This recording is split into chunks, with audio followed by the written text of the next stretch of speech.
Baada ya kuthibitishwa rasmi kwa kifo cha Papa, Kanisa Katoliki linaanza mchakato wa kifalme na wa kidini unaongozwa na Camerlengo, ambaye hufanya kazi sawa na mkuu wa ikulu ya kipapa wakati wa kipindi kisicho na kiongozi mkuu wa kanisa. Mara baada ya Papa kufariki, Camerlengo huitwa kwenda kuthibitisha kifo hicho na kumuita mara 3 kwa jina lake la ubatizo.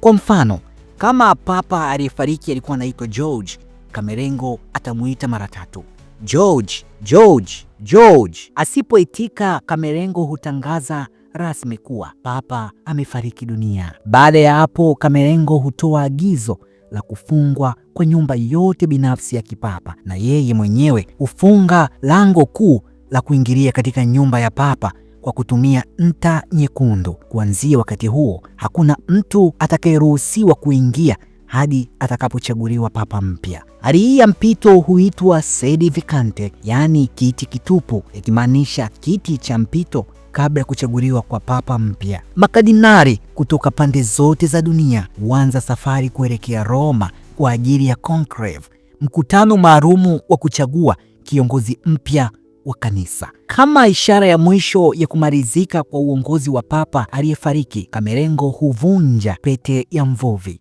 fisherman's ring, mbele ya mkutano wa makardinali. Pete hii ndiyo iliyokuwa ikitumika kusaini hati rasmi za kipapa. Kuvunjwa kwake huzuia uwezekano wa kugushi nyaraka wakati wa kipindi hicho cha mpito. Papa huombolezwa kwa siku 9 mfululizo, ambapo waumini kote ulimwenguni ushiriki katika maombolezo hayo ya kitaifa na kimataifa. Jambo la kipekee katika mazishi ya Papa ni kuwekwa kwenye majeneza 3 yaliyowekwa kwa mtindo wa kipekee, kila moja likiwa na maana maalum. Jeneza la ndani hutengenezwa kwa mbao za mti wa msanduku, cypress, na humhifadhi mwili wa Papa pamoja na nakala ya wasifu wake, tuba ya mwisho na vifurushi 3 vya sarafu, dhahabu, fedha na shaba. Idadi ya sarafu huendana na idadi ya miaka aliyohudumu kama Papa.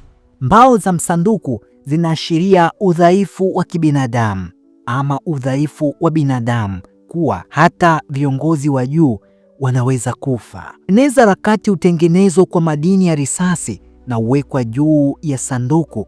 Jeneza hili huandikwa jina la Papa, tarehe aliyochaguliwa na alama ya fuvu na mifupa inayovuka, memento mori, inayokumbushwa kuwa kila binadamu lazima afe.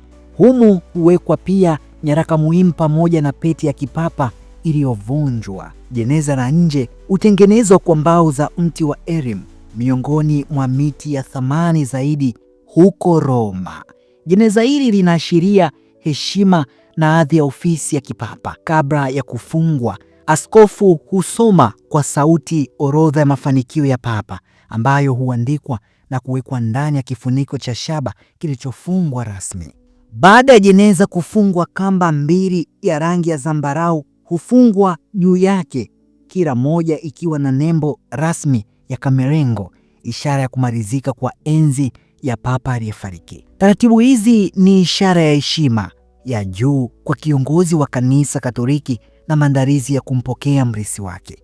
Mimi ni Joseph mwana wa Isangura na hii ni ripoti ya Mediawire Express.